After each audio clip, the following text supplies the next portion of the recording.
Oh, Watford, Watford, Watford. Why do you do this to me, man? Oh, it finished at Ewood Park.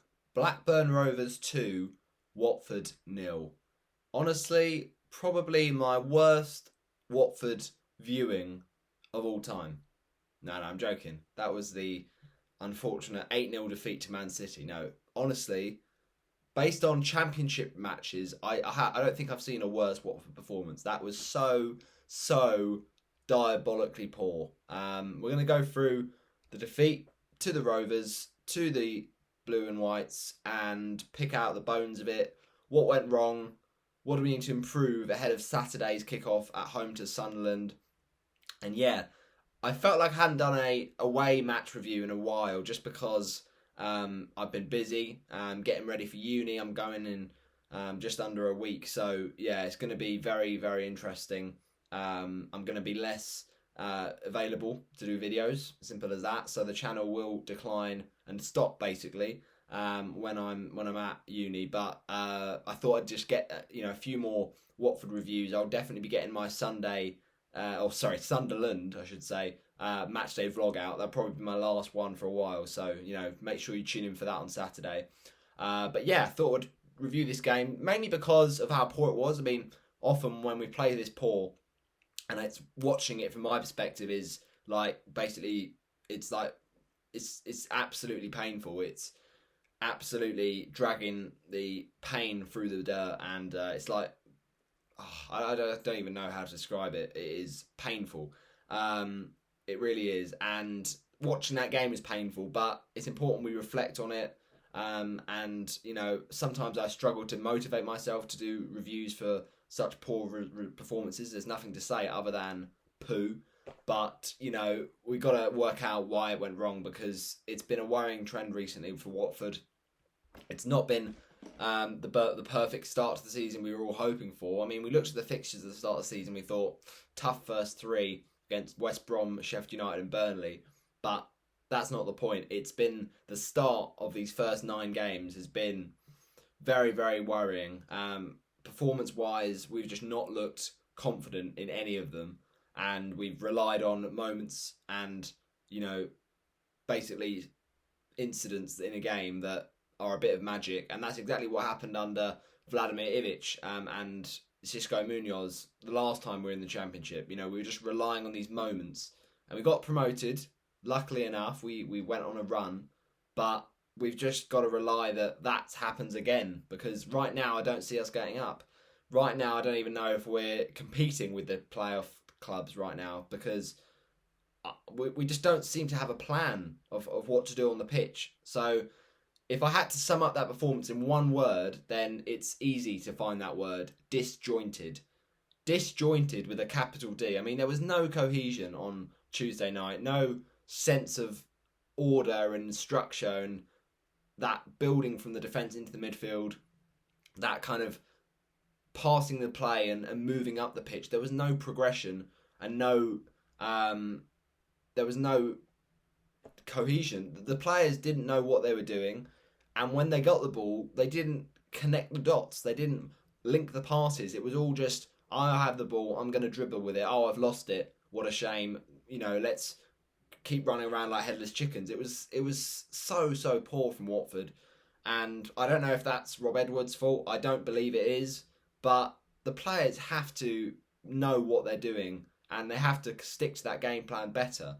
And they just didn't show a reaction. 1-0 down, and it's a very, very poor goal to concede. I mean, look, the cross does get a deflection which falls kindly for Hedges, but sorry, the defence there, we had way too many men covering that situation for that to not be scored. But yet we're still falling asleep after a stoppage in play beforehand. We just don't have that focus, and look, at the end of the day, we get bullied sometimes. Our defence is so lackadaisical and weak that it just doesn't stand a chance, really.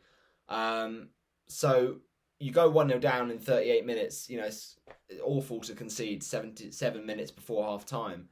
But then you think, second half, let's see a different Watford team. And nothing changed. We changed the men. We had to bring on a bit of a new face. We brought on the Keenan Davis for Francisco Sierralta. Or was it that? Was that the change? I'm trying to think. No, Gosling was the one for Sierralta, and we brought on Keenan Davis for Ismail Assar. But other than Keenan Davis, who actually showed some desire, some passion to drive and get stuff actually going, nothing chance-wise, but at least he's putting in the sprinting and he's taking on the fullback and that kind of thing. There was nothing else from Watford that they offered in that second half, and it was just so lackluster and slow. I just don't know what this Watford team thinks they're doing, because they're not putting in performances that we can expect from them. And okay, yeah, it's a new team, Rob Edwards.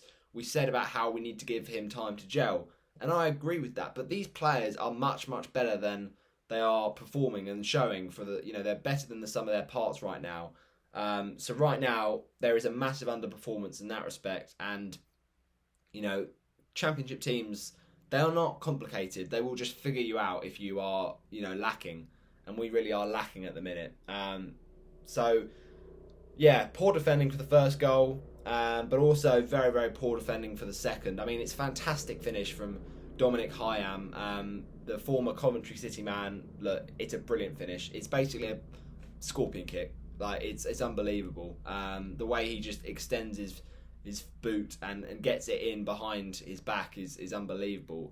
But why has that happened? Oh, because Watford are sitting around and not looking when it needs to be red alert, ready to defend a set piece. So yeah, Watford really undone by the set pieces as always. With the problem we've got right now is that we just don't know how we want to play.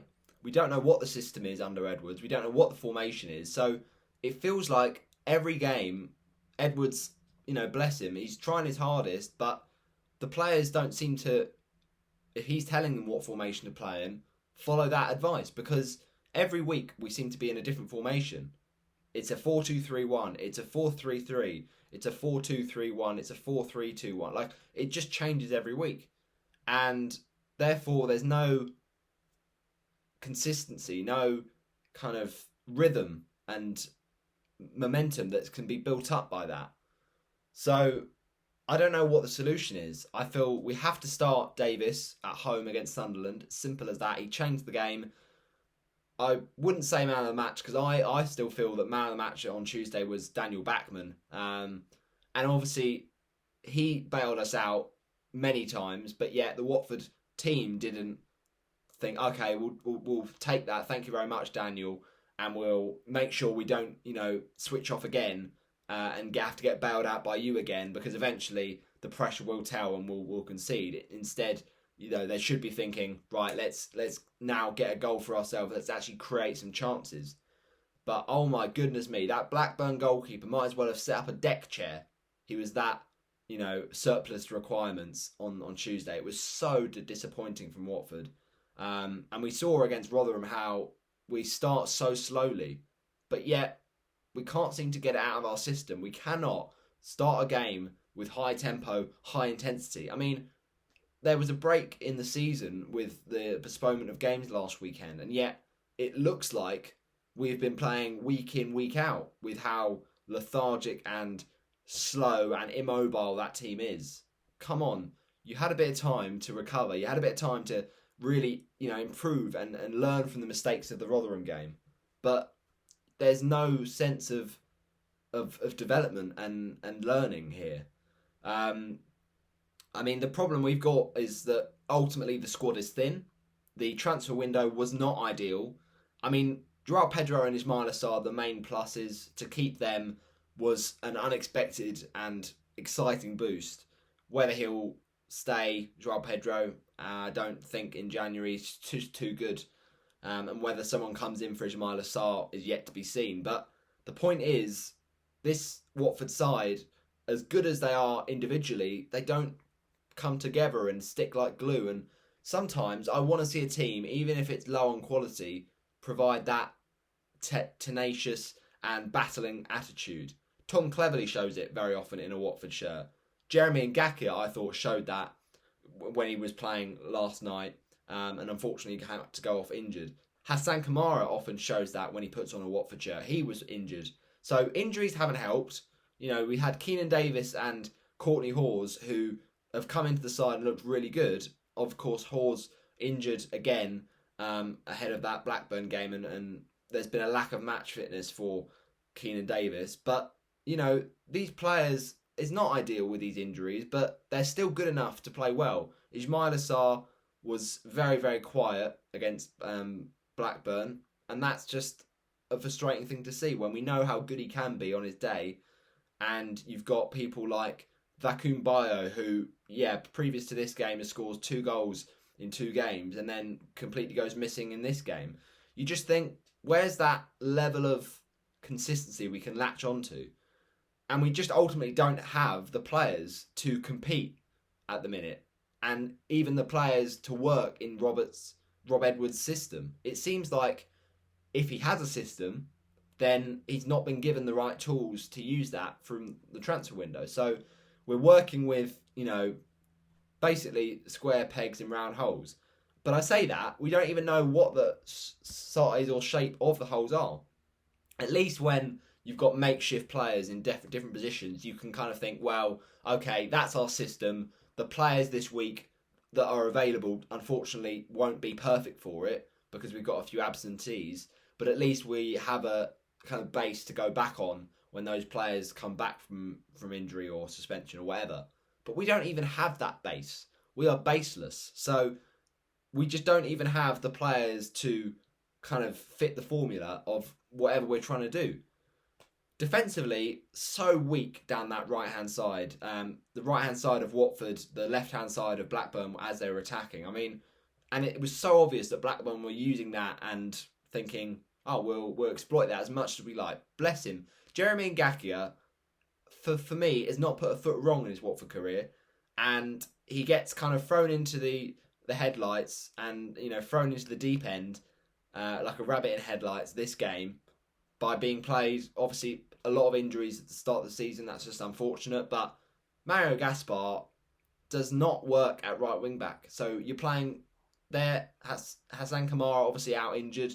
You're playing an Ngakia who doesn't really, have that rhythm in his legs right now, but yet has got the quality as much as we know he has. So he comes in and he's got a very difficult, unenviable task up against one of the league's best wingers in Ben Brereton Diaz, who, has been scoring goals for Blackburn for absolutely ages, has represented, international level. So that's a massive, problem for Jeremy. And, we weren't really improving that side. We were always getting caught on that right-hand side. And, Blackburn, time and time again, there was a couple of times, there was a second half moment where, Cathcart got absolutely destroyed by Diaz because, we just bunch together. We watch the ball and we don't get into shape. And Cathcart, I actually thought was solid on Tuesday, apart from that moment where Diaz just completely murks him, takes it through his legs and sends him down the river. Luckily,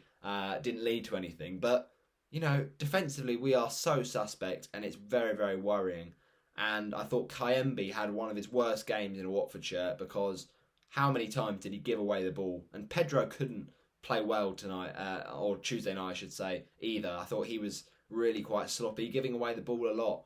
And that's just disappointing when you see these star players, they're not working together in the system, but they're also sometimes not showing that ability to make the better pass, to find the teammate. Pedro, as good as he is, and the tricks and the flicks, he needs to sometimes prioritise the team first, make the pass when it's on, and play it into your feet. Like, how many times on Tuesday there was a player making a run, and yet we would play it probably a few yards wide from that player, and you would ask that player to go run for it. No, don't do that, because you're going to give away the ball. Blackburn defenders will be in the space that the ball's not been passed to, i.e. where the Watford player isn't, and they're just going to take the ball off you.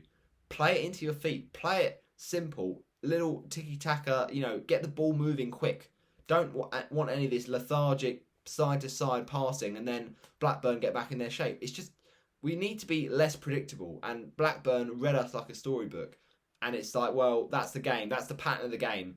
very little possession, 2 shots on target, and it's just easy. So Blackburn definitely deserved the victory. We got all we deserved, and the problems are there for the squad in that squad depth. It's just we've got one right back to replace Jeremy Ngakia. We've got one left back that's not really a left back, Ken Sema, to replace Kamara when he's out. So we are very light on numbers. And we said this all window. We said, why are we not filling in a bit more players to have that squad depth? You need that in the Championship. It's a marathon, not a sprint. And it is absolutely brutal with midweek games, every other week. So, I don't know. It just seems like a lack of planning, and unfortunately, we've not brought in the players that we want. But I just don't know what this team is supposed to look like. I don't know what the identity is and what it's supposed to be doing. So ideally, you say win back the ball high and increase that tempo in the attacking areas. But we weren't even doing that against Blackburn, and we were getting schooled of how to do that by Rovers. They were getting the ball and zipping it about and showing that tempo. And then when they didn't have the ball, they were pressing us in numbers. Bring yourself together. Don't press one player, because that's the thing. Watford, if they play poorly, but yet Pedro is showing that ability to press, he'll be the one running and often, unfortunately, not quite making that block or interception. But then Watford will be applauded for pressing in their game. Well, no, you got to press as a team. You got to go together. You got to close the spaces. And there wasn't any of that from Watford. So sitting back and just letting Blackburn dictate, and that's just going to hand it to them on the plate. And then when we lose the ball, right, there's no problem with, sometimes no problem with not pressing, because at least you can stay in shape and you don't run out of energy. But the point you've got to make is, if you do lose the ball, even if you don't press, try and win it back. Try and advance up the pitch. But as soon as we lost the ball, we didn't look like a team that was going to win it back. We looked like a team that was going to go into their shell. And when we lose possession, we can't even advance it forward, because when we get the ball, we just stay stagnant. It's just we don't move at all, and we can't advance forward with purpose. But Blackburn, as I say, they don't need to do anything complicated. They just zip it forward, little passes, and find players in space. I mean, it's a simple conundrum, and yet Watford players seem to be not able to do that. So it's very frustrating. I mean, there's just, the problem I've got is that it's so disjointed to the perspective that there's not even the patterns of play. There's not even the building up from the back. There's not even the building through midfield, through the lines, getting in behind. There's none of that. It's all just very one-dimensional football for us. And the games we've won this season have been flashes of brilliance. You look at that goal we scored against Sheffield United, which really shouldn't have been a goal with how Sheffield United defended it. The ball goes underneath about 2 players' feet and they can't clear it away in time. And the ball comes to Dennis. He switches it out to Sarr. He puts it into Pedro. It's a great team goal, but 1-0 and that's it. And Sheffield United had chances, but they didn't take them. You look at the Burnley game. Very, very interesting towards the end of that match. Burnley hitting the bar, having a few chances. Watford not really testing Sukic or whatever it is, the Burnley goalkeeper too often. But one moment of promise, a nice team move, Sema switches it back to cleverly, goal. You look at the West Brom game, we basically had one shot of main notice in that game, apart from the penalty that was saved. 30% possession, absolutely destroyed in that game, and how West Brom didn't win, I will never know. And yet, our one goal from an absolutely unbelievable goal of the season winner from 35, 36 yards, whatever it is, in his own half, we've got the point. And I'll reiterate it again. Against, for instance, Birmingham, we got a lucky break. Right, 1-0 down, terrible performance, and a little toe punt for a good cross in from Sema, finished by Ray Manai. I mean, these are just little moments that are getting us points. They're not performances that are actually concrete evidence of Watford getting better, or even, showing promise, right? That's the problem. We've got good players, and we can play well. We know that. We're not a complete write-off, but these players can do much better than they did on Tuesday night, that's for sure. So, man of the match for me was Bachmann because some of the saves he made, a couple in the first half really got down low to his left-hand side. And also, really good piece of goalkeeping where it was a close-up shot where it came out. I think it might have been offside anyway, but in the first half, he made himself big. And the same thing happened in the second half. So, Bachmann just bailing us out at the moment, even though that defence in front of him is, so poor. You just concede less goals when Bachmann's doing well, but eventually the pressure will give. So I think I am feeling good about Davis. He looked better. We looked a little bit better, marginal improvement, but there was improvement in the second half when Davis came on for Ismaila Sarr, and hopefully that injury to Ismaila Sarr is not a long-term one because we could really do him back for Sunderland. But then I suppose you see it Davis maybe getting a home start if that is the case. I also thought Asprilla did okay when he came on. I mean, he's a bit of a young one, so we've got to be careful with him. Don't get too overexcited, but edge him in gradually. And yeah, I mean, when Gaspar came on in the 83rd minute or whatever it was, I was just like, really, we're getting to that point. I mean, I guess it's fair because Ngaka got injured, but like, it's a like for like that you just don't like to see. So at least Davis has got that ability in him. He's got that strength. He's got that desire. And although there wasn't the end product, he's getting good positions. And, definitely a shout for a penalty in the first half for Davis after he came on. I mean, I didn't see it again. I, only saw it on the Red Button game, so it was no replays. But that could have been a shout.